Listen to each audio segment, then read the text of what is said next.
Wait, what? I blurted out, nearly choking on my drink. Vanessa's voice cut through the chatter like a blade. It was me, she said, her smile spreading as she basked in the sudden attention. My stepfather's face lit up with gratitude, and my mom's eyes filled with tears of pride. The room went silent save for the hum of the ceiling fan. I sat frozen, my hands clenched in my lap, every muscle in my body tensed. She couldn't have just said that, not after what I told her in confidence. My name is Jessica Neal. I'm 29 years old and work as a social worker. For as long as I can remember, I've been the kind of person who avoids drama and does what needs to be done without making a scene. A little over a year ago, my stepfather, Rob, was diagnosed with cancer. It devastated our family, especially my mom, who loves him more than anything. When the medical bills started piling up, I knew I had to do something. That's why I used my savings to pay off his debt, anonymously. The only person I had told about it was Vanessa, my older stepsister, someone I thought I could trust. It was supposed to be a celebratory dinner. Rob had just gotten a clean bill of health, and my mom wanted to mark the occasion with something special. She made her famous pot roast, the one Rob always says tastes better than his mom's used to. The house smelled of rosemary and garlic. The dining table was set with her good plates, and there was an extra chair squeezed in to accommodate Vanessa's husband, Derek. Everyone seemed happy, really happy, for the first time in what felt like years. I sat between my mom and Derek, trying to join in the light-hearted conversation, but my mind kept drifting. I felt a warmth in my chest every time Rob laughed, knowing he could finally relax without the weight of those hospital bills. He'd even made a toast to the Good Samaritan who paid off the debt, thanking them for their generosity. I had smiled quietly into my glass, content to keep my secret. That was when Rob, out of nowhere, asked, "Was it one of you?" His eyes scanned the table, hopeful but not pressing. My heart sped up, but before I could decide how to react, Vanessa leaned back in her chair, grinning like a Cheshire cat, and said, "It was me." I stared at her, my throat tightening as the room erupted into applause. My mom's face lit up with pride, and she reached across the table to squeeze Vanessa's hand. "I knew it," she said, her voice trembling with emotion. "You've always had such a big heart." Rob looked at her like she was some kind of hero, his voice soft as he said, "Thank you, sweetheart. I don't even know what to say." But it was Derek's reaction that really caught me off guard. He blinked, his fork frozen halfway to his mouth, and then said, "Wait, you did this? When?" Vanessa didn't even flinch. She turned to him with that same syrupy smile and said, "Of course I did. I didn't tell you because I wanted it to be a surprise." Derek stared at her for a moment, clearly trying to process what she'd just said, but then shrugged and went along with it, muttering something about how proud he was. Meanwhile, I sat there in stunned silence, my hands gripping the napkin in my lap so tightly I thought it might tear. She had lied not just to the family, but to her own husband. And the worst part? She didn't even hesitate. Dinner carried on as if nothing had happened. Rob shared stories from his treatment days, making us laugh with his descriptions of the grumpy nurses who eventually warmed up to him. My mom kept chiming in about how strong he had been through it all, and Derek cracked jokes about how Rob must have charmed the doctors to get extra Jell-O cups. The mood was light, warm, exactly what you'd expect at a dinner celebrating a second chance at life. But Vanessa wouldn't look at me. Not once. Every time I glanced her way, she avoided my eyes, focusing intently on her plate or making a point of talking to anyone else at the table. It was like she knew I was daring her to meet my gaze, to acknowledge what she'd done. Her fake smiles and easy laughs didn't fool me for a second. Beneath all her charm, I could see the tension in her shoulders, the tight grip on her wine glass. She knew I wasn't going to forget this, even if I stayed silent for Rob's sake. When dinner finally ended, I could barely get out of there fast enough. I hugged my mom and Rob, told them how proud I was of him for staying strong through everything, and slipped on my coat. Vanessa gave me a quick, perfunctory smile as I walked past her, but I didn't bother trying to say goodbye. My mom called after me to drive safe, but I could barely hear her over the rush of thoughts in my head as I stepped into the cold night air. The drive home felt like it lasted forever. I replayed the night over and over, trying to make sense of what had just happened. It should have been a celebration, a moment of relief after everything Rob and my mom had been through. Instead, it had turned into this bizarre charade. I kept asking myself how Vanessa could sit there and lie to everyone like that, how she could look Rob in the eyes and take credit for something she had no part in. And the worst part? I let her steal the moment because I didn't want to ruin the night for Rob. But now, sitting alone in my apartment, the silence felt unbearable, and I couldn't stop wondering if I'd made the right choice. As I sat on my couch, staring blankly at the TV that I hadn't even bothered to turn on, I knew deep down what I had to do, or rather, what I couldn't do. Telling Rob the truth might have cleared my conscience, but what good would it do for him? He'd been through so much already, and he was just starting to feel like himself again. The last thing he needed was to be dragged into some ugly fight between Vanessa and me. He didn't deserve that, not after fighting so hard to beat cancer. And I convinced myself that staying quiet was the right thing to do. Rob's peace of mind mattered more than my anger or frustration. As much as I wanted him to know the truth, that I was the one who had his back when he needed it most, it wouldn't change anything for him now. If anything, it might make him feel guilty for celebrating Vanessa when he should have been thanking me. And honestly, he didn't need guilt. He needed to heal, to be happy, to focus on living. So, I decided to let it go, for him, if not for me. The next morning, I couldn't hold it in any longer. I called Vanessa while sitting at my kitchen table, my coffee untouched and growing cold. The phone rang twice before she picked up, her tone bright and casual, like nothing had happened. "Hey, Jess," she said, as if we were best friends. "What's up?" I didn't waste time. "We need to talk about last night," I said, my voice sharper than I intended. There was a pause, just long enough to feel heavy. "What about it?" she finally asked, though I could hear the tension creeping into her tone. "You know what?" I shot back. "Why did you lie to everyone and say you paid off Rob's bills? We know that wasn't you. I told you in confidence. How could you do that to me?" Vanessa sighed heavily on the other end of the line. "Jess, look, it's not a big deal. I didn't think you'd be this upset." "Not a big deal?" I snapped, gripping my phone tighter. "You stood there and lied to everyone, Vanessa. You took credit for something you didn't do, something I sacrificed a lot for. How is that not a big deal?" She hesitated, and for a second, her voice softened. "I just wanted to make Dad proud of me. He's always been proud of you, Jess. You're the selfless one, the one who helps everyone. I didn't think you'd mind if, just this once, I could have that moment with him." I was stunned. "Are you kidding me? This wasn't just some harmless lie, Vanessa. You know what I went through to make that happen. I emptied my savings account so Mom wouldn't have to stress about the bills, so Rob could focus on getting better. And you thought I wouldn't mind?"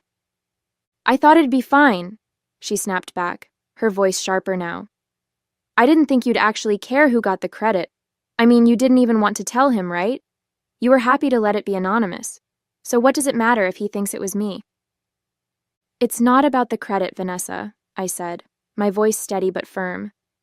"I didn't do this to be thanked or celebrated. I didn't even want Rob to know it was me. But lying? That's a completely different matter. You knew it wasn't you, and you let everyone believe it was. You let Mom and Rob look at you like you were some kind of savior. How can you live with that?" Vanessa let out an exasperated sigh. "Jess, you're blowing this out of proportion. It's not like I hurt anyone. Rob's happy, Mom's happy. What difference does it make? You're the one who said you didn't want recognition, so why does it matter who they think did it?" "It matters because it's a lie," I snapped. "You've turned something that should have been about helping Rob into a way to stroke your ego. And now I'm stuck sitting here, watching everyone praise you for something you didn't do. Do you know how humiliating that is for me? Not because I want the attention, but because it's a betrayal, Vanessa. You betrayed me." For a moment, there was nothing but silence. Then, Vanessa said quietly, almost defensively. I didn't mean to hurt you, Jess. I wanted to feel like I was enough, for once. Like I mattered. I'm not going to tell your dad, I said, my voice cold and measured. Not because of you, but because of him. He's been through enough, and I won't add this to his plate. But Vanessa... I paused, taking a shaky breath. I want you out of my life. I can't keep pretending that what you did doesn't matter. Jess, come on, she said, her voice rising with panic. You can't be serious. You're really going to throw our relationship away over this? I told you I didn't mean to hurt you. You didn't mean to hurt me, I repeated, disbelief dripping from every word. You lied to my face, you lied to your own husband, and you stole something that wasn't yours to take. You knew how much that sacrifice meant to me. And for what? To make yourself feel better? No, Vanessa. I can't trust you anymore. She started to say something, but I cut her off. One day your conscience is going to catch up with you. Maybe not today, maybe not even next year, but it will. And when it does, I hope you think about this moment, about the sister you pushed away just to make yourself look good. My voice cracked, but I held firm. I hope it was worth it. Vanessa didn't reply. The silence stretched on, heavy and suffocating, until I finally hung up. I sat there staring at the phone, my hands trembling, the weight of everything sinking in. I felt raw and hollow, but at least I'd finally said what I needed to say. A year passed, but things between Vanessa and me never went back to normal. We still saw each other at family gatherings, birthdays, holidays, the occasional barbecue, but we might as well have been strangers. Conversations were polite but hollow, and we avoided being alone in the same room. The tension between us wasn't just noticeable, it was impossible to ignore. Mom was the first to bring it up. After a family dinner one night, she pulled me aside, her brow furrowed with worry. Jessica, she said softly, what's going on between you and Vanessa? You two used to be so close. I shrugged, trying to play it off. We're fine, Mom. Just busy with life, I guess. But I could see she wasn't convinced. Rob had noticed it too. At Christmas, he asked why Vanessa and I didn't sit together anymore. You two used to laugh so much, he'd said. I forced a smile and changed the subject, but it stung more than I expected. A few months after that Christmas dinner, Vanessa started reaching out. It was subtle at first, texts here and there. Hey, how's work going? Or, Mom said you've been really busy, hope you're okay. I ignored every single one. I couldn't bring myself to engage with her. Each message felt like a tiny jab, a reminder of what she'd done and how easily she had betrayed me. At family gatherings, she tried harder. She'd make small talk or ask me questions about my job, but I kept my answers short and polite, giving her no room to dig deeper. At one dinner, she cornered me in the kitchen while I was refilling my drink. Jess, I know things haven't been great between us, but maybe we could grab coffee sometime? Just talk? I didn't even look at her. I'm busy, I said flatly, brushing past her. She sighed, but I didn't stop to see her reaction. Whatever she was trying to do, it wasn't enough to erase the past year. A few weeks after that awkward dinner, Mom mentioned something that caught me off guard. Vanessa's been going to church, she said, her tone almost hesitant, like she wasn't sure how I'd react. She's been feeling, I don't know, empty, I guess? She told me she's been thinking a lot about life and wanting to make some changes. I raised an eyebrow but didn't say anything. Vanessa, going to church? It didn't add up. She'd never been the religious type. Always too busy, too modern for anything like that. Mom must have noticed my skepticism because she added, I think it's good for her. She seems calmer lately, more reflective. Maybe this is exactly what she needs. I nodded absent-mindedly, but I couldn't shake the feeling that this was another one of Vanessa's attempts to patch things up. If it was, I wasn't buying it. People don't just change overnight, and I wasn't ready to let my guard down. One evening, as I was settling onto the couch with a book, my phone buzzed on the coffee table. I glanced at the screen and saw Vanessa's name. My first instinct was to let it go to voicemail, like I had so many times before. But something stopped me. Maybe it was curiosity or a nagging sense that this wasn't just another one of her surface-level attempts to reach out. Against my better judgment, I picked up. "Jess," she said softly, her voice quieter than I'd ever heard it. "I know I'm probably the last person you want to hear from, but I need to tell you something." I stayed silent, gripping the phone tighter. She took a deep breath and continued. "I've been struggling with what I did, what I said that night." Her voice cracked, and I could hear the emotion in her words. "It's been eating at me, Jess. I thought I could just move on, pretend like it didn't matter, but it does. It matters a lot. I couldn't help myself." The words came out before I had a chance to soften them. "Should I tell you I told you so?" My voice was sharp, edged with all the frustration I'd been holding on to for the past year. On the other end of the line, Vanessa let out a shaky sigh, and for a moment, I thought she might hang up. "You have every right to say that," she finally replied, her tone raw. "You warned me, Jess, and you were right. I thought I could live with it, but I can't. Every time Dad looks at me with that pride in his eyes, it feels like a dagger. I know I don't deserve it. And you? I know I don't deserve your forgiveness either." Vanessa's voice wavered as she continued. "I've thought about coming clean so many times, Jess, but I'm terrified. What's Dad going to think of me? What's Mom going to say when she realizes I lied to her face? And Derek, he didn't even know what I did that night. How do I explain that to him?" I stayed quiet for a moment, letting her words sink in. For all the pain she'd caused me, I could hear genuine fear and guilt in her voice. "You're afraid of their reaction," I said, keeping my tone steady. "But what did you think was going to happen when you took credit for something you didn't do? Did you honestly think it wouldn't catch up with you eventually?" I let out a slow breath, trying to steady myself. "Vanessa, I'm not going to force you to do anything," I said, my voice calm but firm. "This is your mess, and you're the one who has to deal with it. I already made my decision a long time ago to stay quiet for your dad's sake. But your guilt, your conscience, that's on you. No one can fix that but you." There was a long silence on the other end of the line. Finally, she whispered, "I don't know if I can, Jess. I don't know if I'm strong enough to face it." I shook my head, even though she couldn't see me. "You're going to have to figure that out for yourself." I hung up. I let out a slow breath, trying to steady myself. "Vanessa, I'm not going to force you to do anything," I said, my voice calm but firm. "This is your mess, and you're the one who has to deal with it. I already made my decision a long time ago, to stay quiet for your dad's sake. But your guilt, your conscience, that's on you. No one can fix that but you." Before she could respond, I added, "You're going to have to figure that out for yourself."